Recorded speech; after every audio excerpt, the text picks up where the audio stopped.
Իրան դեռ 90-ական թվերից մի բարերար մարդ, որը մեծատառով մարդ է, որը մեծահոգի, հայ մեծացած, նախ սկսենք նրանից, որ նա մեծացել է մանկավարժի ընտանիքում, արդեն Կալինինոյում, դա ամեն ինչ է ասում եւ նա հայրենասեր է, դա չի նշանակում, որ ես էլ եմ այդ ժամանակները լքել Հայաստանը, ստիպված լինելը, որտեւ իմ ամուսնուն եւ իմ ընտանիքին եւ չէին թողնում բիզնեսը մալի բիզնեսը զարգացնել։ Մենք ստիպված ենք եղել լքելով, բայց դա չի նշանակում, որ ինքը հայրենասեր չի։ Իսկ պարոն Փաշինյանին ես արդեն ճանաչել եմ դեռ 93 թվականներին, որպես մանկավարժ դասել եմ տվել։ Այո, չխոսանք դրա մասին, ժողովուրդ ջան, 2000 Այո, ճիշտ է, աշակերտներ։ Նա միջին 3 թվանշանի, սովետի վաղտվա 3-ի նշել։ Ես համասարանում արդեն ինֆորմացիոնվեց ռուսերենի մասնագետ եմ ինքս, ռուսաց լեզվի ֆրանսերենի մասնագետ եմ։ Իսկ երկու բառ չէր կարողանում, իսկ հայերենը չէր կարողանում կազմել ինքը,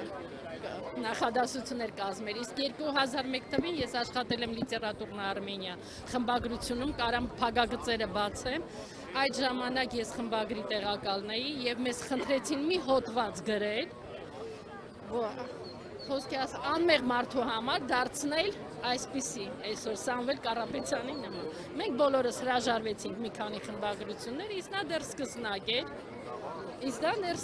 սկսնակ էր այդ ժամանակ։ Շատ սիրուն գտան իրան եւ բան չունեմ ասելու, հիմա թող ինձ տանեն ստեղից է, բայց մարդը $800 վերցրեց, առաջարկեցին իրան։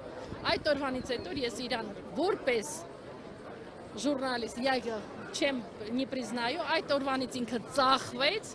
միջև առ այսօրս։ Եվ մի մարդ, ես իրան շատ լավ գիտեմ, որտեղ աշխատել եմ փակ բաժիններում, էլ չեմ ուզում հիմա արդեն շատ բացահայտվեմ։ Երկուսին է շատ լավ ճանաչում եմ, եւ Սամվել Կարապետյաններին, ընտանիքով, կնոջով, ամեն ինչով մենք նաև Թիֆլիսի հայեր ենք մամայից կողմից, բայց որ ճանաչում եմ Փաշինյանին, շատ վատ։ Ես իր մայրիկին էլ եմ ճանաչել, մենք իրան շատ լավ ճանաչել ենք։ Դեռ որ Լևոն Պետրոսյանի ժամանակ ես որպես կարեկտոր էի աշխատում, այդ փակ բաժնում, այդտեղից ես դեռ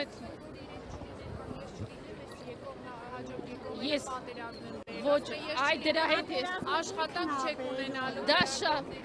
Դա միայն թույլ մարդը կարող է խոսել դրա մասին, դա մենակ վախեցողը թույլ է անգրագետ։ Մի մարդ, որը չի կարողանում ներկայացնի երկիրը,